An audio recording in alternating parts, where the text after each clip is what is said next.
Hey everyone, just checking in with today's daily update. Got a fair bit done today. Primary thing you'll probably notice is the background. It's just some sort of random shapes spawned. That's pretty much the background. It's very much in the sort of spirit of the original game that I'm sort of basing this off of, so I'm happy with how that looks, to be honest. Um, it just literally sort of spawns them at the camera's position, give or take, about 50 units. So yeah, great, wonderful. Doesn't doesn't look particularly bad. I think it looks pretty reasonable. Doesn't need to be a lot, just simplistic, something to sort of add to the otherwise fairly monotonous monotone color. So yeah, happy with how that looks.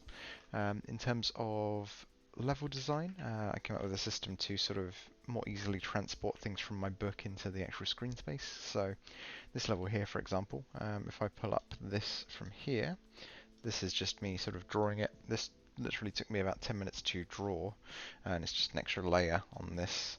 But I've got a coordinate layer, so if I get rid of this, you can see it's literally just box coordinates, basically. So this, for example, here would be, what's this, minus 35 plus 20. So yeah, I'm happy with that. It makes it designing things and transporting it from my book into the actual screen significantly easier. Now this level here, it's meant to be really, really simple, but it's meant to be able for you to soft lock yourself. There's two ways you can soft lock. The first would be to go get this triangle after getting the circle, after getting the triangle in here. The second would be to get this triangle over here after getting the circle from down here. Either of those results in a state where you can't complete the room, and I'm going to have it pop up with a message saying, oh no, it's now impossible, please press R to restart. I think that's a sort of healthy way to show the player that it's okay to make mistakes and how to restart. So yeah, that's going to be something small that I add sort of fairly later on, because I think that's less important right now to get a whole working sort of text system, just for the sake of a few messages.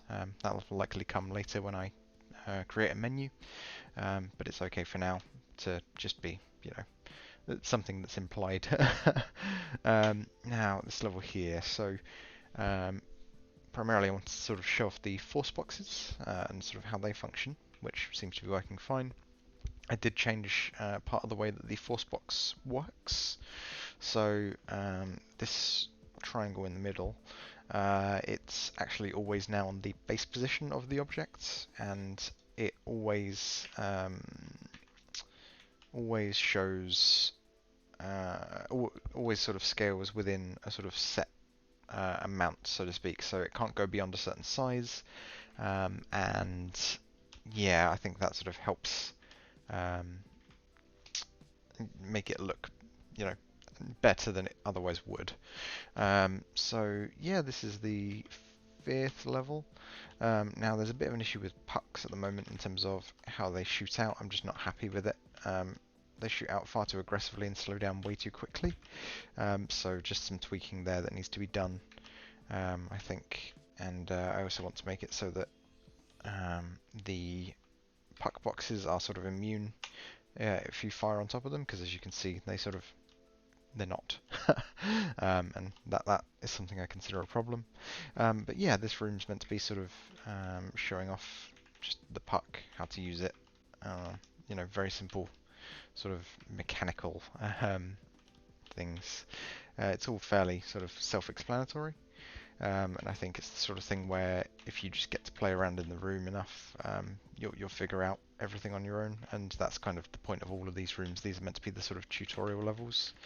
Now there's a few things sort of wrong in this room, so the puck obviously is one of them, but this bit here obviously just a bit out of line. I think one of these puck barriers isn't properly aligned. There's a few things. This thing in the bottom right corner still sort of sticking out.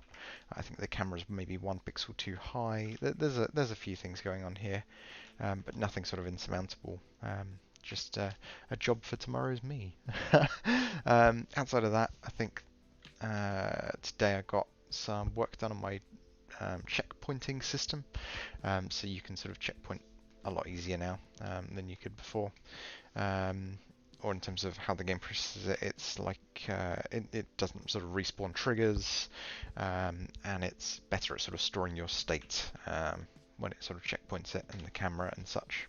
So yeah, either way, I'm sort of happy with all of this. I think the day's been very productive.